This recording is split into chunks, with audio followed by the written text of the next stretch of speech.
It is winter in London, 1546.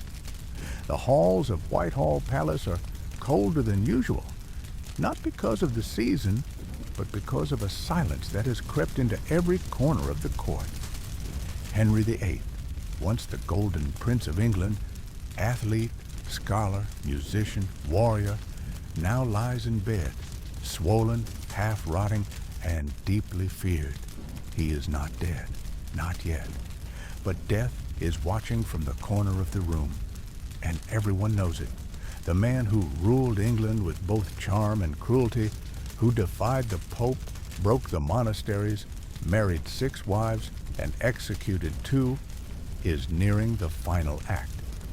But even in death, Henry VIII would be anything but ordinary. From prince to monster, a body that betrayed a kingdom. When Henry ascended the throne in 1509, he was just 17, tall, handsome, athletic. With golden red hair, a passion for jousting, and a vision of a radiant Renaissance court, he was everything a nation could want after the cold, calculating reign of his father, Henry VII. But that version of Henry is long gone.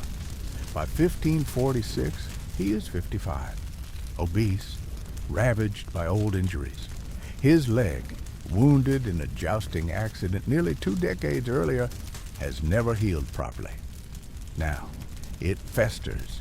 Constantly infected, it oozes, smells foul.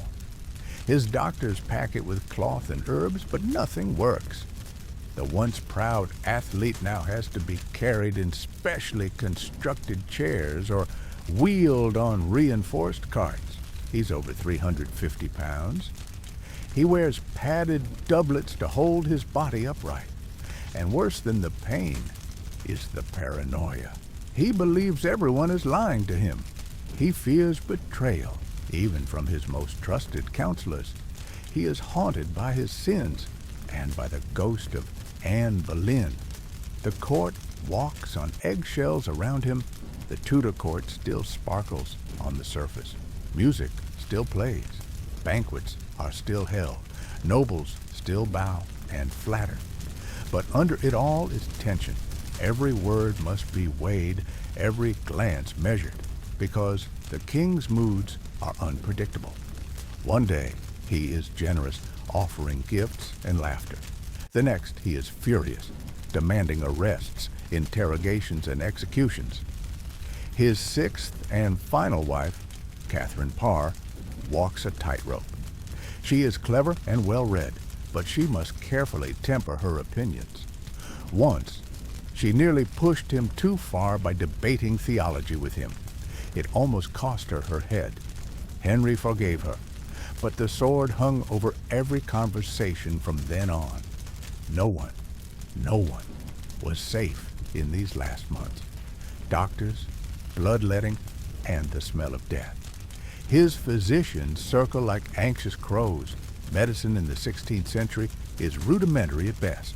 They bleed him, cauterize wounds, apply poultices of herbs, moss, vinegar, and even goose fat. But the ulcers on his leg won't close.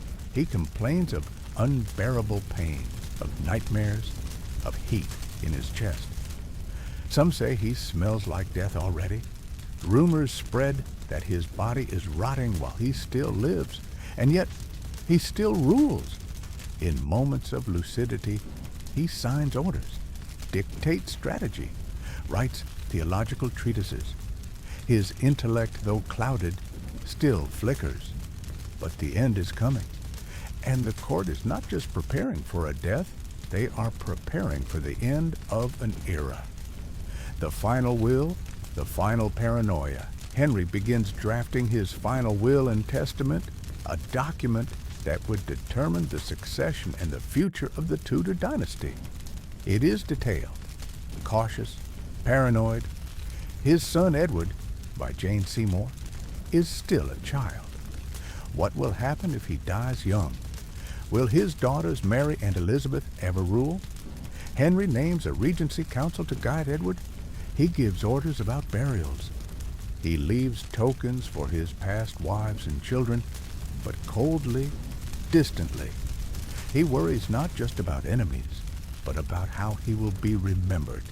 He wants greatness, triumph, eternal glory, but what he leaves behind is more complicated. And as his physical body continues to fail, something stranger begins to happen. His death will not be swift, nor peaceful, nor, as history will remember, normal. By the final days of January 1547, everyone knew the king was dying, but in Henry VIII's England, to say so aloud could be treason. So instead, the palace whispered. A silence, louder than words. Doctors came and went. Courtiers passed messages and coded glances. Servants held their breath at every summons. And yet, no one officially declared the king's condition as fatal. To announce the monarch's death before he was dead was a gamble that could cost your life. Henry himself, rotting from within, likely knew, but refused to admit it. He had spent decades controlling everything, the church, the law, even the very order of his wives. Now, even as his body gave out, he tried to rule his own death. But nature cared little for crowns. The bed as a prison. He no longer left his room. The once magnificent bedchamber became a sort of royal tomb in waiting. Curtains were drawn tight against the draught and prying eyes. The room stank of sweat, of rotting flesh, of ointments and despair. His ulcerated leg had worsened. It had become gangrenous, infected beyond repair. Fluids oozed. The stench was unbearable. Physicians tried everything, compresses of wine and herbs, heated poultices of mustard seed, even burning aromatic wood in the fireplace to mask the odor. Nothing helped.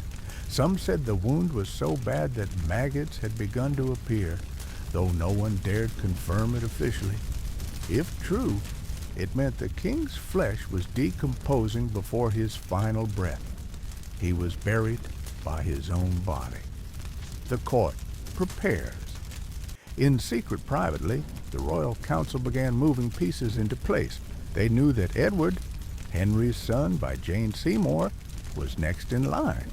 But Edward was only 9. A regency council, already named in the will, would rule until he came of age. Yet the men who made up that council were already maneuvering. Thomas Seymour, Edward Seymour, and others jockeyed for influence. They did this quietly, behind doors, behind masks, because the king still breathed, and a breathing king could still command executions. So the game was played in whispers, behind drapery, beneath the music of the court, which still played softly at meals, as if nothing was wrong. Henry's mind, sharp or slipping? Strangely, in his final days, Henry had moments of clarity. He summoned clerics, spoke of theology, dictated letters. He even took communion and discussed Christ's suffering, drawing vague comparisons to his own. Other times, he drifted. He would mutter names, speak of old battles, of lost wives. Servants reported him calling for Jane Seymour, his 3rd wife, the one who died giving him a son. He spoke to no one of Anne Boleyn. Sometimes he stared at the canopy above his bed for hours, silent. Those closest to him feared that the once great mind had become haunted by ghosts, by regrets, by sins that no crown could protect him from. The unspoken question. As the days dragged into the final week of January, courtiers began to ask quietly, why won't the king confess? Why doesn't he call for last rites? Doesn't he know? But this was a dangerous game. In the Tudor court, spiritual health mattered as much as physical. To die without a confession, without absolution, was to risk damnation. Yet Henry delayed. Was it pride, fear, denial? Or did he simply believe deep down that kings were not like other men? that the gates of heaven would open for him on authority alone? The last visitors, only a few were allowed to see him now. Catherine Parr, his sixth wife, remained at a distance, already mourning, already watching the shadows in the corridors. His youngest children were kept away. A select few courtiers and physicians rotated shifts at his bedside, trying to keep him comfortable, trying not to be the one there when he passed. Because to be present at a king's death was an honor, but also a burden. If the king whispered a final order, you had to obey it. And if he named you an enemy, you might not live to see the funeral. It is the 28th of January, 1547. Henry VIII has ruled England for 37 years. He has broken away from the Pope, executed wives, friends, and monks, built a dynasty, and nearly destroyed it with every decision. And now, sometime before dawn, the breath leaves his body, but no one dares to say the words, "The king is dead," because to speak them before the right moment is treason, because to speak them too soon could shift the balance of power, and heads could roll. So instead, for 2 whole days, they say nothing. A body, not yet a corpse. Henry's chamber is kept closed. Only a handful of trusted officials are allowed inside. His body, massive, decaying, wrapped in cloth and soaked in herbs, is left where it lay. Not because of reverence, but because no one has decided what to do next. His face is said to have turned a sickly color, his eyes sunken. His leg wound had by this point rotted into gangrene. Some say a stench filled the chamber almost immediately. The thick winter air slowed it, but did not stop it. Doctors, priests, servants, they stood in silence, waiting for someone else to make the call. A legal fiction. The problem was this: under Tudor law, you could not lawfully plan for the king's succession until he was dead. But if you admitted he was dead before the council was assembled, you risked being branded a traitor. So a strange legal theater began. The Privy Council gathered, but not as mourners, not yet. They conferred. They discussed affairs. They sent for messengers, but made no public declarations. It was a state in limbo, a nation with no king, pretending it still had one. And as this silence stretched into its second day, something even stranger began to unfold. The coffin that leaked after 2 days, Henry's death, was finally announced. His body was placed into a lead-lined coffin and prepared for transport to St. George's Chapel at Windsor Castle, where he would be laid to rest beside Jane Seymour, his beloved third wife, and the only one to bear him a male heir. But the journey was not smooth. It took days to move the massive casket through the winter countryside, and the body inside, already decomposing, began to leak. According to a famous account, though possibly apocryphal, the coffin began to emit such a foul odor that it was briefly stored overnight at Sion Abbey. There, it allegedly began to seep from below, dripping onto the stone floor. A friar reportedly saw the trail and said grimly, "The dogs licked up his blood as they did with Ahab." A reference to the wicked king of Israel from the Bible, a man punished by God after a corrupt and violent life. Whether or not this happened exactly as written, the symbolism stuck. The king's sins, some whispered, had refused to stay buried. The death mask of power. Even as his body decayed, Henry's image had to be preserved. Painters were instructed to prepare official portraits. Chroniclers were given carefully worded scripts. This was not a time for truth. It was a time for legacy building.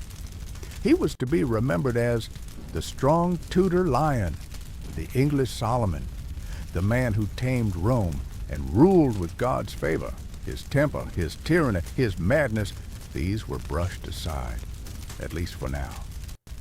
But in back rooms, the whispers continued, the hidden scramble. As the coffin moved, so did the power players. Edward Seymour, uncle to the boy king, made his move to control the regency. Thomas Seymour, his brother, plotted from the shadows. The conservative nobles whispered of bringing back Catholic Mass. The reformists pushed for further break from Rome. Henry was gone, but his absence created chaos. No one truly mourned, not publicly, not sincerely. They feared, they schemed, they waited. Even in death, Henry VIII cast a long, smothering shadow over England, and the crown was passed on. February 1st, a cold, still day, a boy of 9 was told that he was now King Edward VI. He cried, not out of joy, not fear, but confusion. He had never ruled anything. Now he ruled an empire fractured by religion, suspicion, and blood. Behind him, adults began to pull the strings. In front of him, paintings were commissioned to make him look older, wiser, stronger. Because England needed to believe. It needed the idea of a perfect heir. Even if he was still learning to read Latin, the death of Henry VIII sent ripples through Europe, but not shockwaves. Because by the end of his life, Henry had become a known quantity. A fearsome figure, yes, but not an unpredictable one. And now the balance had changed. The great players of the continent, France, the Holy Roman Empire, Scotland, the papacy, each paused and quietly adjusted their plans. The king was gone, and the world took notice. France, enemies in mourning. King Francis of France, once Henry's rival, had also grown old. In his youth, Francis had jousted with Henry, dined with him at the Field of the Cloth of Gold, and later warred against him. Their relationship had been a strange blend of competition, admiration, and betrayal. Upon hearing of Henry's death, Francis is said to have expressed sorrow, but not sadness. It was political sorrow, a polite nod to a fellow king now out of the game, and likely a private celebration that one of Europe's most aggressive monarchs had finally fallen silent. But France watched England carefully now. A child king meant instability, and instability meant opportunity. The Holy Roman Empire, Charles V's calculated smile across the continent, Emperor Charles V, ruler of the Holy Roman Empire and nephew of Catherine of Aragon, heard the news with a cool, practiced calm. He had never forgiven Henry for divorcing his aunt Catherine and for casting off the authority of the Pope. Yet Charles had also known when to restrain his wrath. Now, with Henry dead and young Edward on the throne, the empire's approach shifted.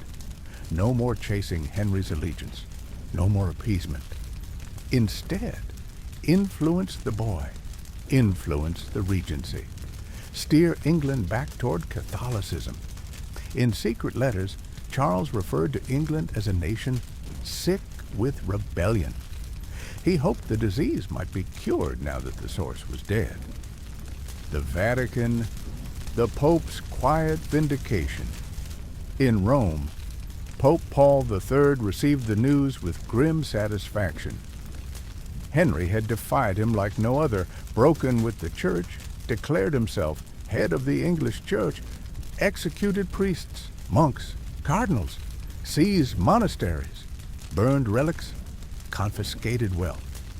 To the Vatican, Henry was not just a political enemy, he was a heretic. The Pope had excommunicated him in 1538.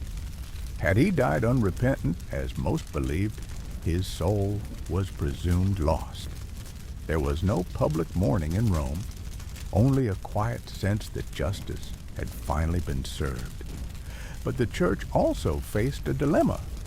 Would England now return to the fold, or had the breach become permanent? They waited and watched. Scotland, a chance for chaos to the north, Scotland watched with cautious optimism.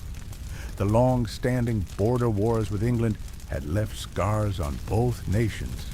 Henry's final years were marked by his campaign known as the Rough Wooing, an attempt to force a marriage between young Edward and Mary, Queen of Scots. That war had been brutal, burning, looting, executions. Now, with Henry gone and a child on the English throne, Scottish nobles saw an opening.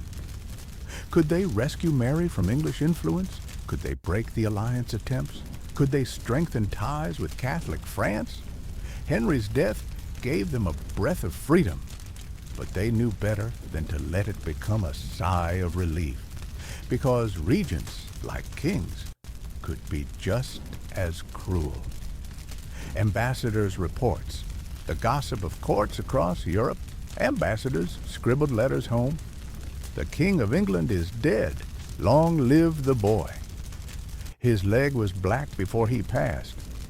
His courtiers delayed the announcement for 2 days. No tears were shed, not even by his wife. These reports were not always accurate, but they shaped how Europe perceived Henry's end. He was remembered as the king who made himself a pope, the husband who killed his wives, the lion who devoured his own kingdom to feed his pride. To some, he was a genius of power, to others, a madman in velvet robes. But to nearly everyone abroad, his death felt like the closing of a chapter and the opening of a dangerous new one. The weight of a crown, a king's death, often marks the end of an era. But Henry's death felt like a page torn out of a book mid-sentence. The Reformation was unfinished, his children's fates uncertain, his country divided, his legacy unclear, and in foreign courts, nobles drank to his memory or to his demise with equal parts respect and relief. Because Henry VIII was gone, and no one quite knew what came next. History, as taught in school, often ends with a date.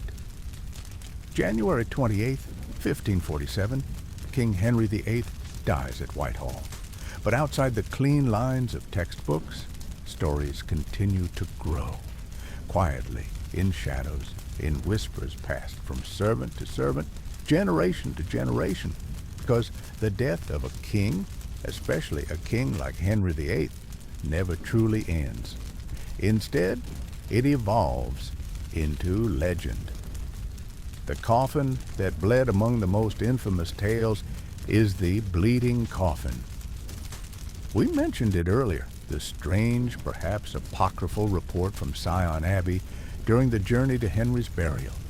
Here's how the story goes. As his coffin lay overnight in the abbey's crypt, the lead lining, strained under the weight and heat of a decaying body, cracked or warped. Fluids from the body began to leak out, seeping onto the stone floor below.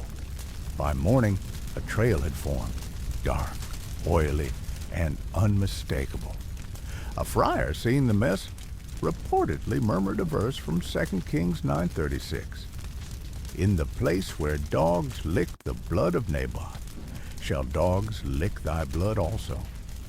It was a grim prophetic judgment, linking Henry to King Ahab, the wicked biblical monarch whose sins had doomed him. The line stuck.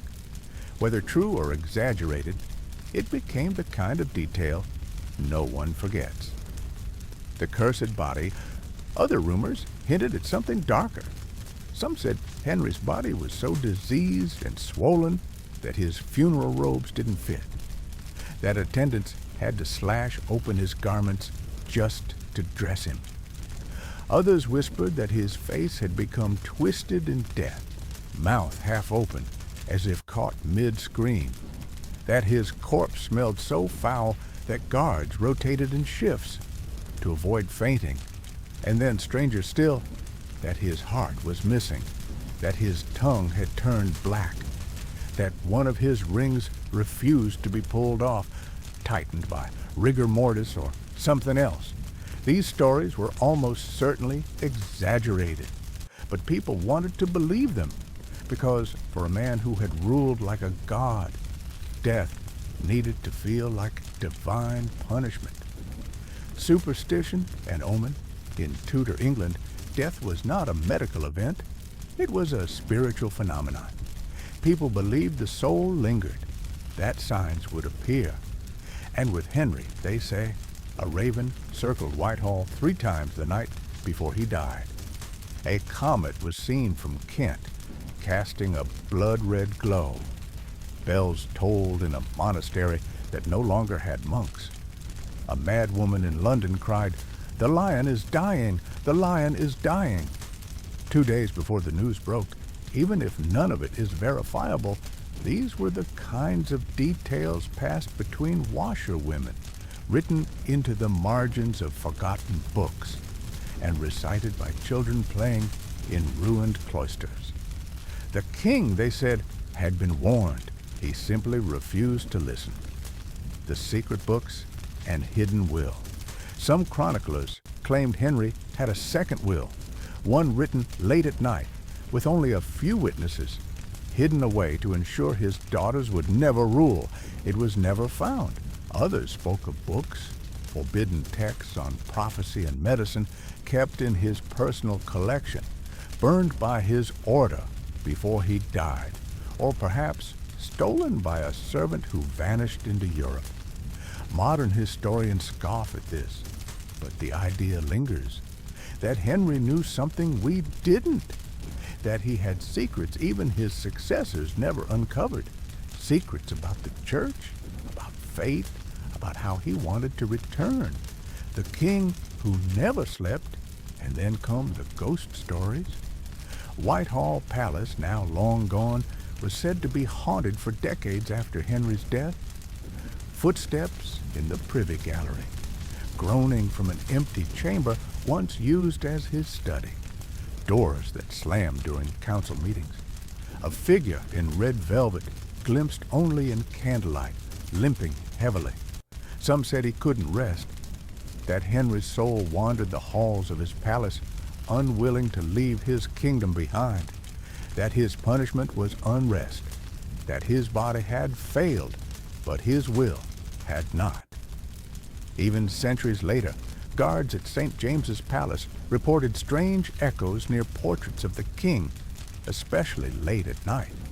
Whether it was imagination or something older, no one ever stayed alone in those halls for long. Why the myths matter? Are these stories true? Most likely no, but they tell us something just as important, what people needed to believe, that justice would find even a king. That power has a price, that no one, no matter how many wives, castles, or crowns, can escape death without leaving behind a shadow. The king is dead.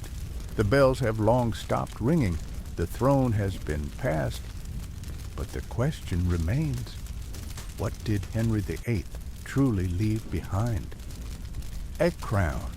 Tainted by fear, he left behind a son, Edward VI, a boy king too young to understand the weight he had inherited. He left behind 2 daughters, Mary and Elizabeth, who had both been declared illegitimate, then restored, then forgotten, then feared. He left behind a court that knew how to survive fear, but not truth. A council trained not in loyalty, but in self-preservation. Even his closest advisors didn't mourn him. They just maneuvered, because Henry's greatest gift to his realm was also its curse, a kingdom addicted to control. He had shown them how power could be seized, and in doing so, ensured they'd never stop trying to take it from each other. Ruins and riches, Henry left behind physical evidence of his reign, some glorious, some tragic. Grand palaces like Hampton Court, which still echo with music and footsteps even centuries later. Dozens of monasteries dissolved, their stone repurposed, their sacred spaces turned into farmland and prisons. The Church of England, born not out of theology, but out of a king's desire for a son. And from that one personal decision came war, generations of division, and England permanently severed from Rome. It was not reform. It was remodeling, with a hammer and a crown. Wives, blood, and silence. We remember the rhyme, divorced, beheaded, died, divorced, beheaded, survived, 6 wives, 2 executed, many more who came close. Catherine of Aragon, cast aside. Anne Boleyn, beheaded on questionable charges. Jane Seymour died after giving him a son. Anne of Cleves survived through luck and diplomacy. Catherine Howard, beheaded at 17. Catherine Parr outlived him, but not without fear.